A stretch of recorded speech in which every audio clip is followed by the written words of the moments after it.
Hola, buen momento. Sigo compartiendo con ustedes el libro El espejo en el jardín 2. Hoy toca el tema El camino al perdón. Del capítulo número 28, la segunda parte. Quien no quiere, ni Dios puede. Así es. Mucha gente recomienda el perdón. Reconoce que es indispensable perdonar para estar sano y ser feliz. Pero no dicen cómo. Es como si dijeran, ve a Tangamandapio, pero no dan indicaciones dónde está ni cómo llegar. ¿Tanga qué? Tangamandapio. Ah, sí. Recuerdo que es el pueblo de donde era Jaimito, el cartero en el Chavo. Sé que está aquí en el estado de Michoacán, pero no sé dónde está ni cómo llegar. A propósito, ¿en dónde se encuentra? Su nombre oficial es Santiago Tangamandapio. Es la capital del municipio del mismo nombre, ubicado en la parte noroeste del estado de Michoacán, a 165 kilómetros de la capital del estado, de Morelia. ¿Qué significa? El nombre del pueblo es de origen purépecha y significa tronco seco que se mantiene en pie. ¿Por dónde se llega de aquí de Morelia? No hay corridas directas. Es necesario ir a Zamora y ahí transbordar a Tangamandapio. Depende del tiempo que dures en Zamora. El trayecto dura entre 3:30 y 4 horas o más. Y en automóvil hay dos formas por las que puedas llegar. Primera, por la carretera libre. Sales por la que va a Zamora. Por ahí atraviesas Quiroga, Zacapu, Chilchota, Tangancícuaro. Al llegar al libramiento de Zamora, Jacona, das vuelta a la izquierda. Sigues derecho hasta llegar al pueblo, aproximadamente 3 horas o un poco más. No se pagan casetas. En la segunda opción se paga peaje. Es por la autopista México-Guadalajara. Por aquí no se atraviesan los pueblos. Se pasa a un lado de Tarímbaro, Guaniqueo, Churincio. Al llegar a la caseta de Cuandureo, sales a la izquierda rumbo a Zamora. Cuando llegas a la ciudad, tienes dos opciones. Atravesarla. Es más tardada por los topes y semáforos. O le das a la izquierda para tomar el libramiento. Este te lleva derecho a Tangancícuaro. Pero hay que tener cuidado de seguirlo, porque se junta con la carretera que va a Morelia. Pasando Chaparaco, hay letreros en donde indican que tienes que dar vuelta a la derecha. Pasas a un lado de Jacona y siguiendo esta carretera llegas al pueblo. El trayecto dura aproximadamente 2 horas con 50 minutos.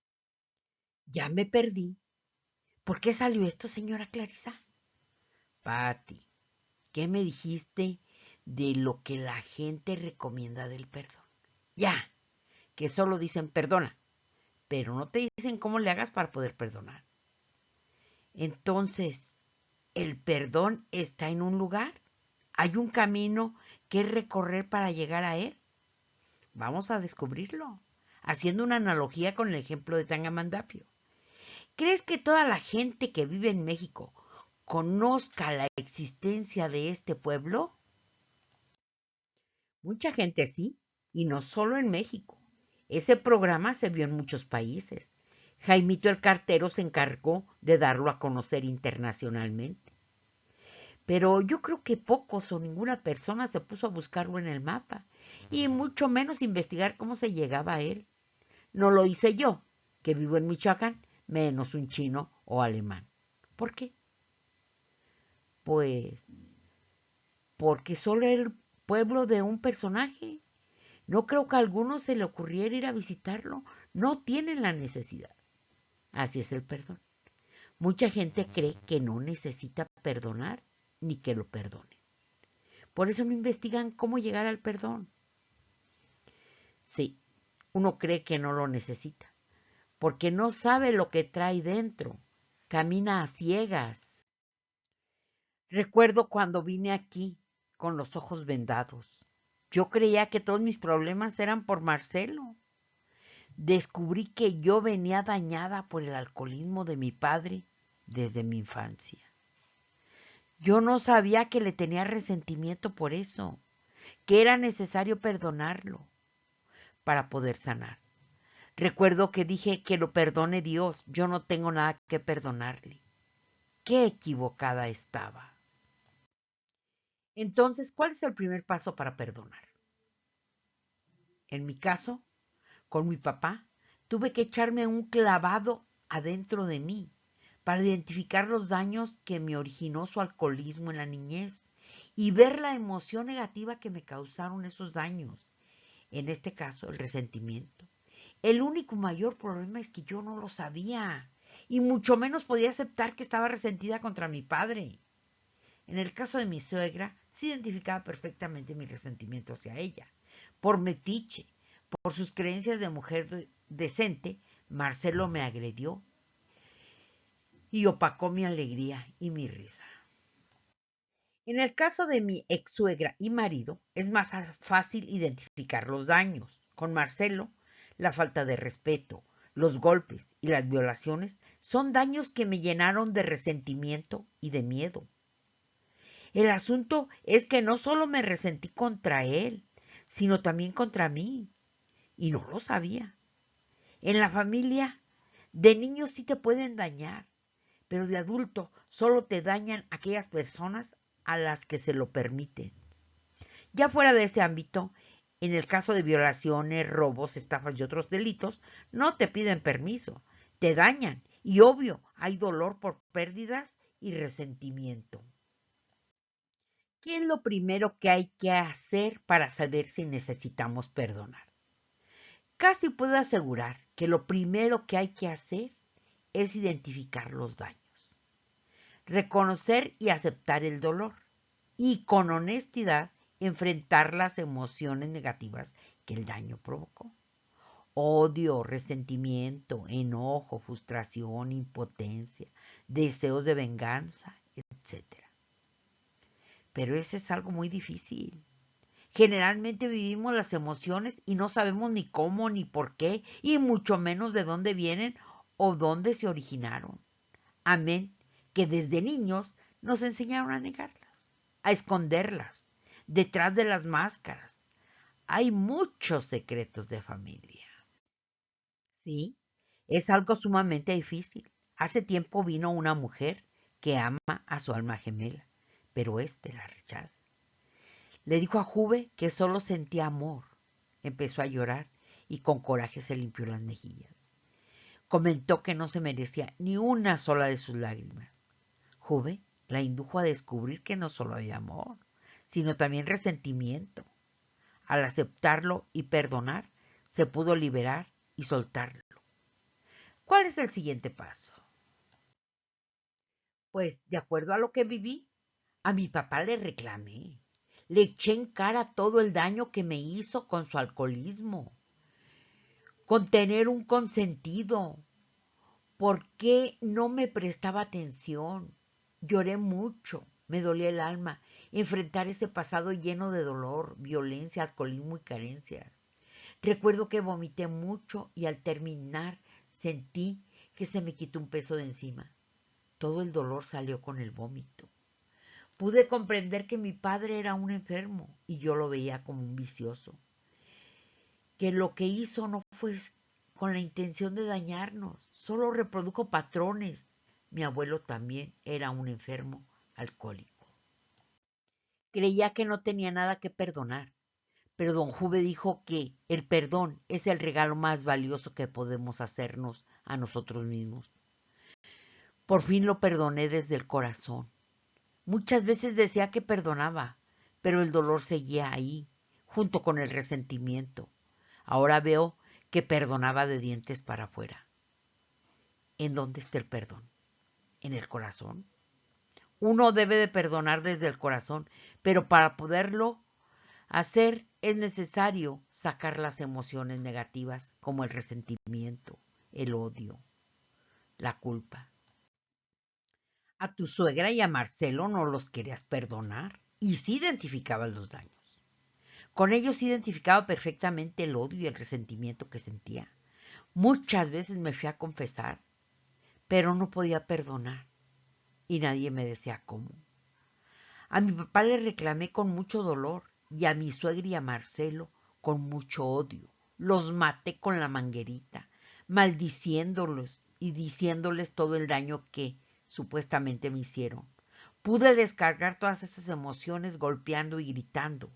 El odio y el resentimiento que sentía salieron con los gritos y con la manguerita.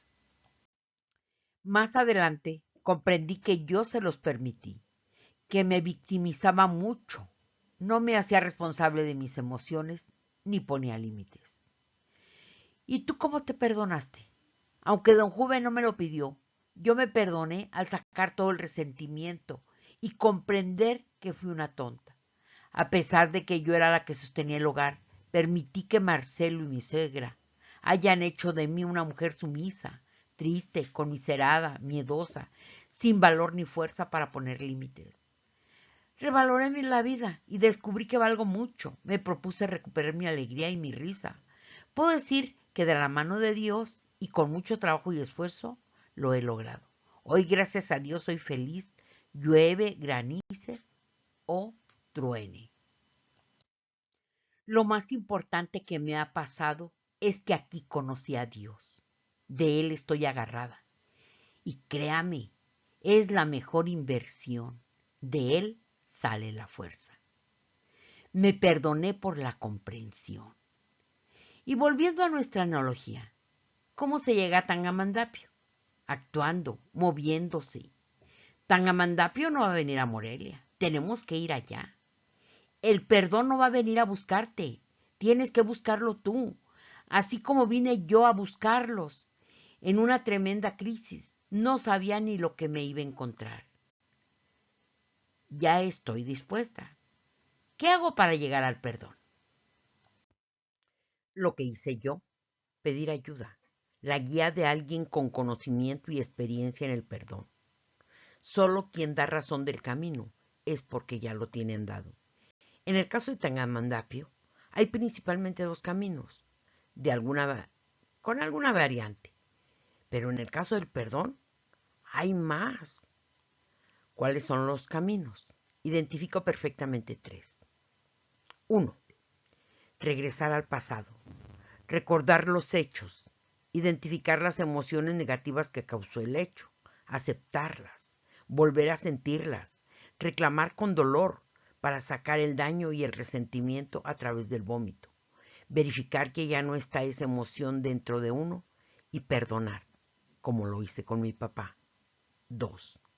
Regresar al pasado, recordar los hechos, identificar las emociones negativas que causó el hecho, aceptarlas, volver a sentirlas, reclamar con ira, usando la manguerita mágica para sacar principalmente el resentimiento, verificar que ya no está esa emoción dentro de uno y perdonar, como lo hice con mi suegra y mi exmarido. Y el tercero, regresar al pasado, recordar los hechos, identificar las emociones negativas que causó el hecho, aceptarlas, volver a sentirlas, comprender las causas por las que se hizo y que no había otra opción. Y que yo por medio de eso me perdoné. Existe otro, el más efectivo. Regresar al pasado, recordar los hechos, identificar las emociones negativas que causó, aceptarlas, volver a sentirlas, aceptar que uno no puede quitar esas emociones y que ya no quiere sufrir, entregar todo en manos de Dios para que Él sea quien limpie nuestro corazón de odio, resentimiento, culpa, etc. Esto se llama derrota. Pero debemos hacerlo con honestidad y con humildad, además de que se debe combinar con cualquiera de los otros tres, si en verdad quieres perdonar. Sí, tienes razón, Él es el que libera y limpia. Puse en manos de Dios a mi papá y junto con él todas las emociones dañinas que me estaban matando. Lo que estoy descubriendo es que para poder perdonar es necesario volver al pasado y conectar el hecho con la emoción, identificarla y aceptarla. Sacarla es basura. Para poder perdonar se necesita el corazón limpio. Mientras dentro de nosotros exista dolor o resentimiento, culpa, enojo o cualquier otra emoción negativa, es casi imposible poder perdonar o perdonarse. Pero si hice algo por lo que me siento culpable y pido perdón y me lo niegan, ¿qué hago? Nada. Tú ya pediste perdón. Al hacerlo, pudiste vencer a tu orgullo y te deshaces de la culpa. Si no te quieren perdonar, ya no es tu responsabilidad. Lo único que puedes hacer es ponerlos en manos de Dios para que Él sea quien sane las heridas y el dolor que le impiden perdonar. Recuerda, el perdonar te libera del resentimiento, del odio, del deseo de venganza. Y el pedir perdón te libera de la culpa. Y esta acción no es por el otro, es por ti. Te quita ataduras. Es el mejor regalo que se puede hacer uno mismo. Me da gusto que sigas trabajando interiormente. Mucha gente de la que atendemos con una visita piensa que ya están bien y recaen en sus malos hábitos. Mire nada más, señora Clarisa. Vengo por una cosa y con esta plática tan interesante ya se me olvidó. Hasta aquí el video de hoy. Continuará en el próximo. Por tu atención y valioso tiempo, mil gracias. Y por favor, te pido que compartas mis videos. A otras personas les pueden servir. Que tengas muy buenos momentos.